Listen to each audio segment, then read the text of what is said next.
listen. Never in my life associated the word boring with baseball. We know what's up.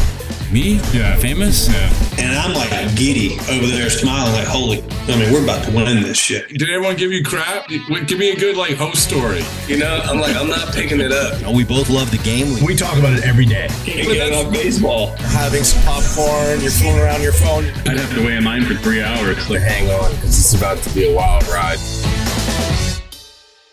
Once again, I'll remind everybody, there's no human being I'd rather talk to than Buster Olney right now. Oh, God. Yeah, thank you. I think you'd take Alex Cora. I mean, if Garrett Garrett Crochet. I've talked to them. Alex Bregman? I talked to all of them. I haven't talked to Bregman a bunch, but I've talked to. I found one. It took me 5 seconds. Yeah. Well, no.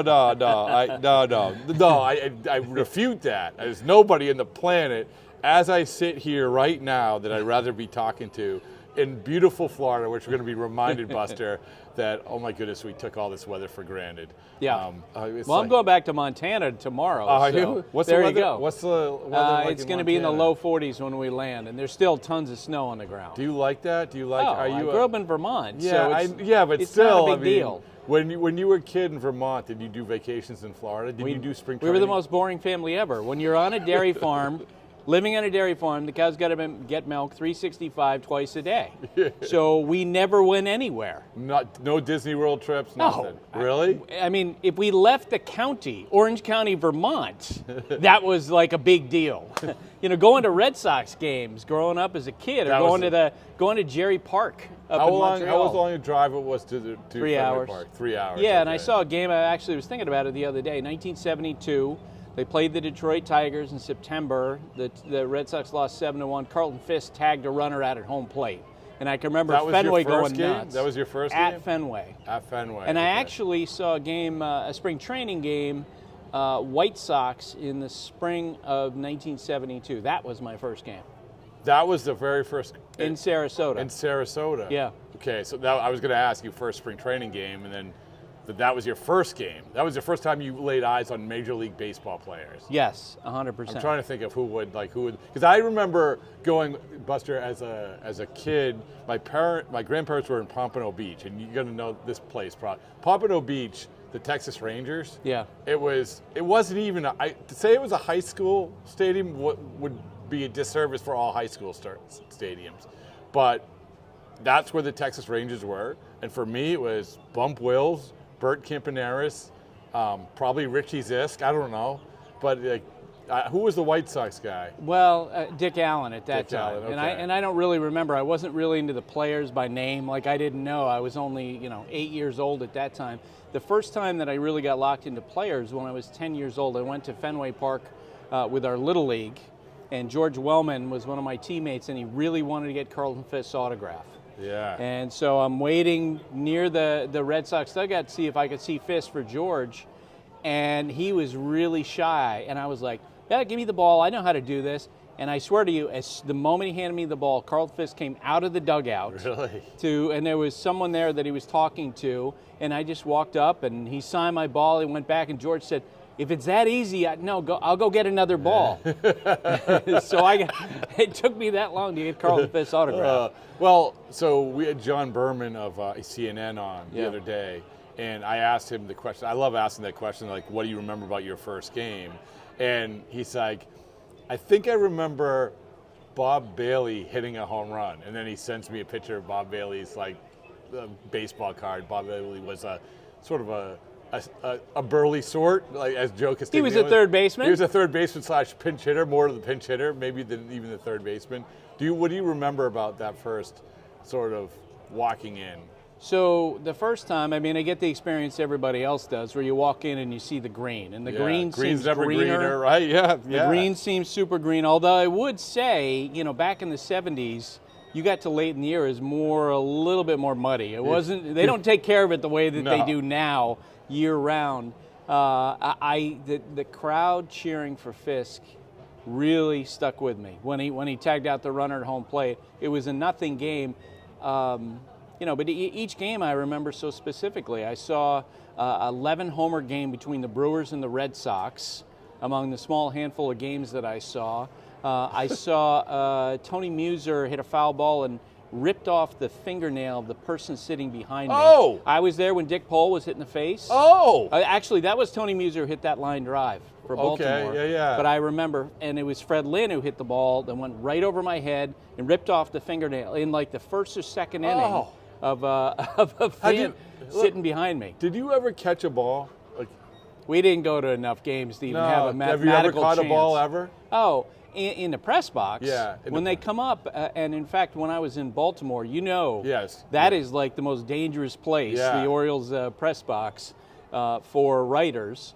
And Jorge Posada hit an absolute shot back, and I had this pair of binoculars, and it shattered into a million pieces. Really? And I always appreciate the fact that Jorge offered to buy me a new pair of binoculars. You tell them they feel bad. I don't know why I they know. feel bad. But the best story, you've heard Yeah. the Cal Ripken story, Ken Rosenthal, right? Oh, no. Okay, so Kenny was known at that time, he would be very direct if he thought that Cal was out of line. And so he wrote during Cal's streak that he thought that Cal should end the streak. He should sit down. Cal came up in the first at bat and shot a foul ball back in that Baltimore press box, and it destroyed Kenny's computer. and of course, that was confirmation for all of us that somehow Cal had a direct line to the baseball gods. Did he, obviously after the game, you immediately went and said this happened? Knowing Cal at the time, he would be more bemused, but there's no way he would ever joke about it. I'm assuming. Maybe that's changed through the years, but I'm sure that he was aware at some point and probably got a good laugh out of it. Well, this is me expertly morphing to a different conversation, or the conversation is like we go to these games and we say, like when you're coming down from Vermont, you have the ticket and you kind of line up who's pitching, right? Who is playing, who's pitching, what player you're going to see. I feel like maybe that has gone away a little bit because we've talked about this a lot this spring. Paul Skeens, I almost went out of my way to watch him pitch. Yeah. And I can't tell you how many players I would do that to. There are players who we should understand are of that ilk, but I think we're going to have to come to get to know him. Like Paul Skeens, okay, you would agree that's a guy, right? Yeah. Oh, yeah. But who is so for you, and I know that you guys have some, in your opener, your ESPN opener, I mean, you have a bunch of these guys, right? It's a great opener. We've got the Tigers playing in LA against the Dodgers. Yeah. So the Dodgers are loaded. They got Shohei, and they got Freddie Freeman, and they have Mookie Betts. Can I stop you there? Let's take those three, right? Okay. If I was saying, okay, who do you think the people are going to come to see? Shohei. Shohei right now is the most followed player, the most renowned baseball player in the world. And it's not close. No, and we sort of the purity of baseball as just a really good baseball player. We kind of want it to be Mookie. And also Mookie's morphing a little bit into the entertainment world, that side of things. But then Freddie Freeman's just a good player, but he plays first base and he hits home runs. And, So anyway, sorry. Well, and there's some players that transcend baseball. That's the big question. That's a great way to put it. Can they break out of the realm? And when I covered the Yankees, Derek Jeter absolutely did that. He went beyond the baseball realm, but there are not a lot that do. And Shohei you saw the ratings for the games in Japan. They were crazy. Yeah. And I'm assuming that the Dodgers will just tell Major League Baseball, hey, by the way, we're opening in Japan next year because it works for them and works for us as they continue to dominate that market. And it's built around Shohei. And you knew Shohei was going to hit a home run, right? In those first two games, it was a done deal, and the crowd's reacting to him. So we've got the Dodgers, and they're facing Tarik Skubal of the Tigers, who is as good a pitcher as there is. He's in the conversation for the best pitcher on the planet right now. He's so much fun to watch because you can just feel the presence where he's just in attack mode. Yeah. I think he's the closest thing right now to what you and I saw as kids with Bob Gibson. Yeah. Or at least read about. We're both a little bit younger than when we saw Gibson in his prime. I never saw it. I just want to document. I was born in 1969. That was Gibson. It was the year after the year of the pitcher. Yeah. Gibson, 68, World Series, strikes out 17 against the Tigers. But to your point, it's that's the presence. Yes. Right. Do you agree with me? I totally agree with you. I think presence is a big. I want to come back to the transcending baseball to other parts. but I do want to stick with the presence of it. You know, I watched Garrett Crochet pitch last night. He's got presence. He's got presence. I mean, I think I read on MLB.com, I love this stat and I love this prediction of is he going to become the first pitcher to get 40%, more than 40% of the hitters striking out. Starting pitcher. Starting pitcher, which is, okay, I can see it. But not only because of strikeouts, but because of physical, and same with Skubal, right? I mean, it's the same thing. Yeah, and, you know, he throws 99 to 100 with ease, it seems like. He's got 3 really nasty pitches, and he just comes at hitters. You know, I was talking to your guy, Tyler O'Neill, after the game last night about Skubal, and he mentioned that. Like, not only does he have those 3 nasty pitches, but he's also got different shapes, breaking ball, he moves it around, and he's a really understated guy when you talk to him. Mm-hmm. Like, he's not a look-at-me guy in terms of his words, but when you watch him pitch, oh, my God. I mean, he knows he's going to dominate hitters, right? Yeah. And I just love watching him pitch. And so you know that we might, in the media, we've all had the big question this spring, how many games will the Dodgers win? Will they win 110? Will they win 106? Will they win 117 and break the Mariners record?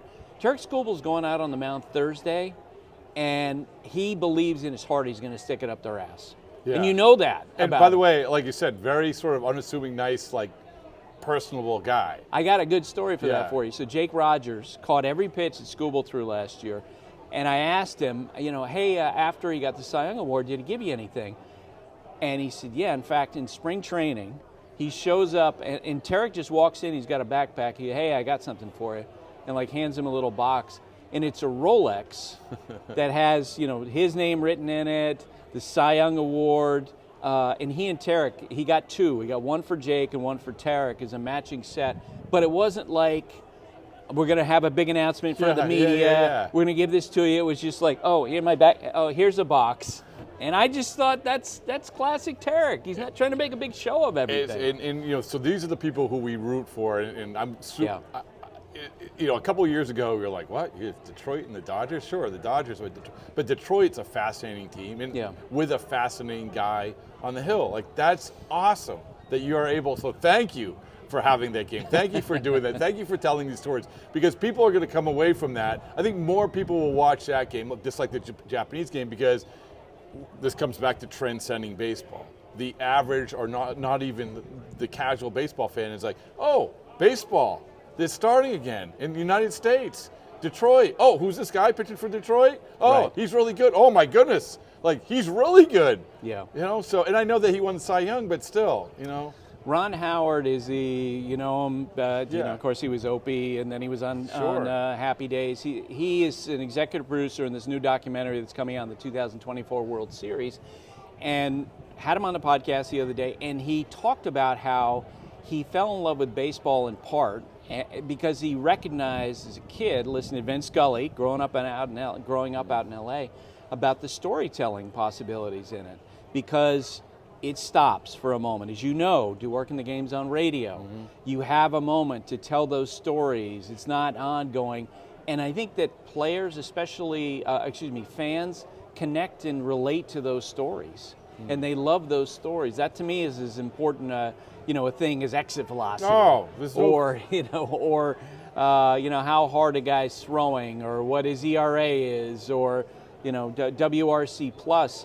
It's why I always felt like when I write stories, you and I can do nerd talk. Yeah. We can we could make people's eyes glaze over who are not baseball nerds. And the challenge is to connect with people who are more casual fans to tell a story. Yeah, and that's, we've actually talked about on the broadcast in spring training, where my good friend and he, at the time, the partner for that broadcast, Cooper Boardman, young guy. The guy interrupted constantly during our broadcast. He keeps saying, it's like, I can't believe, Buster. No, he was honored, so honored to be there with you, as I was as well. But he dropped in a couple stats, like WRC plus, whatever it is, and he drops them in just casually. And I called him on, because this is, we're having fun in there. Like, all right, spend the next 15 minutes explaining to everyone what that is, because I'm going to tell you about Jamie Westbrook, why he has Barrel Man written on his bat, and people can understand that. But anyway, I think it's everything, right? That's a great thing. Maybe the best way to describe it is something I learned from my partner, Liz. She was saying about, that type of conversation. WRC Plus is not first date material. Hold on. If that isn't a T-shirt, I don't know what is. You know what I mean? Yeah. That is not. But on the other hand, stories like Tarik Skubal, pulling a Rolex out because he's a good guy. I mean, that's something that people can relate to more than. And I don't mean that as a criticism, because again, among baseball circles, it's all of it. It's right. It's like this is. We'll go back. We're doing this now. We're doing this. 20 from Moneyball. When Moneyball came out, 2003. 2000, so we're doing this 20 years later. Yeah, 20 years later. We're still doing the scouts versus stats. We're still doing the stats versus stories. No, it's okay. It's okay. Yes. But I do want to come back to sort of the transcending baseball, because this is another big part of it, of bringing people in. You mentioned Ohtani. Ohtani does. Like, my wife knows who Shohei Ohtani is. My wife gets the reels on Instagram or whatever it is. Like, oh, he did this? Yeah, it happened like 4 days ago, Jen. Yeah. But still, she's interested in it. Skeens is the same way, but not only because he's a good pitcher, but because he dates an Instagram influencer. Or, that's just a fact. Is that we looked at, it's much like Patrick Mahomes, Kelsey and Taylor Swift. Like, right. NFL knew what they were doing. Yeah. Right? And baseball, they're desperately looking for their Taylor Swift and Travis Kelsey. We don't have to worry about it. We don't have to obsess over it, but it's a big part of drawing people in, right? Well, there probably are people in Major League Baseball who would love for Taylor Swift to break up with Travis Kelsey and start dating a baseball player. Probably. But so some other players, though, that we feel like are going to be the talk. I got one. Yeah, okay. Elly De La Cruz of the Reds, good okay? I think you would agree with me that if it's not your most exciting play, one of the most exciting plays in baseball is the triple. Yeah. Deion Sanders back in the day, hitting the ball in the gap and watching that guy run. The build up to it, yeah. Elly De La Cruz is all that and power and speed. There's a chance this year he's going to steal like 80, 90 bases. And Terry Francona, again, to go back to stories, taking over as manager of the Reds, flew down to Dominican Republic, met with him for the first time and asked him, hey, Elly, what do you want to accomplish in this game? And he said, I want to be the best player in baseball. Really? And Tito's response was, okay, let's change it a little bit. How about you want to be the best player in baseball on the best team? And so this spring, from all I've heard, is that Elly is basically living with Tito in terms of in his office and what do you think? Because, there definitely are parts of Elly De La Cruz's game that need refining. Yeah. He needs to, chase less, get on base more. I think he's got the perfect manager in this moment. And, I picked him to be the National League MVP, which is a little bit of a, off the beaten path, because Ohtani is always going to be the favorite because he can pitch and hit. But I think Elly De La Cruz is going to be absolutely fascinating, and the Reds are going to be one of the surprise teams in baseball this year. I think that it's such a good example and such a good pick, because it's not only what Tito can do for him as a baseball player, it's the dynamic that we love of this old school Hall of Fame guy who's obviously dealt with a ton of different personalities, and this young guy. And it's like the two of them like living together. It's like a reality show, right? And like we know that the important thing is what he's teaching him, but people from the outside like that image. If it's Elly De La Cruz on its own, all right, yeah, we have Ronald Acuna Jr., we have these other guys, we have whoever. But then you add in Tito to the mix. Don't you think that takes it to a whole nother level? Oh, yeah. I think so, right? No, and especially, as you say, sort of these legendary managers. Tito, who's going to make a speech in Cooperstown someday, seeing his impact on the Reds. When Bruce Bochy went back and managed the Rangers, to hear his players do imitations of Boch with a deep growly voice and, his walk to the mount. I just had someone, and Bruce Bochy, as people have so much affection for him in the game. One of his peers the other day, and I'm not going to use his name, another manager said to me, when he makes that mound change, it's like his feet are moving, and it was like he's a Frankenstein. They were attached the wrong way or something like so that. True, yeah. And Boch would be the first one to laugh at something like that. But at the same time, his players all talk about how, first pitch comes, he's locked in. Yeah. So Elly De La Cruz is definitely one of those guys. Skubal's one of those guys. Soto right now is absurd, and he's had this incredible spring training for the Mets, which I think will carry on. So they've got a lot. Baseball's actually in a really good place right now in terms of having good young players. So the last thing is, not identified. This player might not necessarily be one of the absolute best players, but I want you to identify a good personality. Like, this is because we all have our good personalities. Like, we're like, hey, I want to go in and I want to go in the clubhouse and I want to talk to that. And that guy is also going to be like, we just did an interview yesterday with Sean Casey. Like, Sean Casey, I'm trying to get my head around, Buster, how his mind works, where he's always laughing and smiling. Yeah. And it's just different. But who is you do feel like is a great personality? If ESPN has the game, we're going to highlight that guy. Well, and I guess the question, we always have someone wear a microphone during the game. And we start perfect. the conversation a week ahead of time, in a text chain. Hey, what do you think about who should be on the mic? And we'll be like, that guy's the perfect guy. Yeah. Absolutely, let's do that player. Kyle Schwarber, as you know. Yeah. Phenomenal on the mic player. I think Bryce Harper is the all-time on the mic player. During the pandemic year, Bryce gets it. He dropped his ear. He was playing in the outfield. He's talking to the booth. It was Matt Vasgersian and Alex Rodriguez.